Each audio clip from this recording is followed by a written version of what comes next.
C'est ici que serait implanté le supermarché de Montarnot. Un super U de 1700 mètres carrés et créateur de 50 emplois locaux, voulu par la municipalité. Une volonté de dynamiser la commune, située à 30 minutes de Montpellier. Aujourd'hui, on n'a pas de point de retrait d'argent. Aujourd'hui, on n'a pas de station essence. Donc le but de l'opération était de fixer les Montarnéens sur leur commune. Parce que là, ils feront les courses les plus larges et ils iront ensuite acheter les produits de type boulangerie, pâtisserie, légumes, viande auprès des petits commerces locaux qui ont tout à gagner. Alors je sais qu'ils ont quelques craintes, mais les discussions qu'on a eues avec eux montrent qu'en fait, ils sont confiants. Confiants ? Pas tant que ça.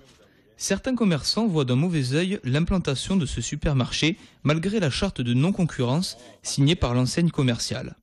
Moi j'ai peur que ça amène justement trop de concurrence et qu'on soit obligé de dégraisser au niveau du personnel dans les commerces, quoi. Moi je vois ça, moi le premier personnellement, si jamais je venais à vraiment perdre trop de chiffre d'affaires par rapport à l'ouverture de cette grande surface, la première des mesures, ce serait effectivement de supprimer un membre du personnel.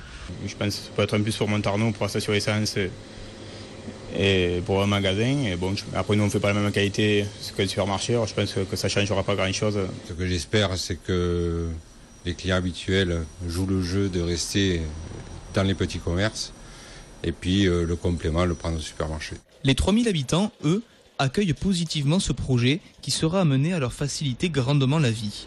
À l'heure actuelle, ils mettent en moyenne un quart d'heure pour aller faire leurs courses dans les villages alentours.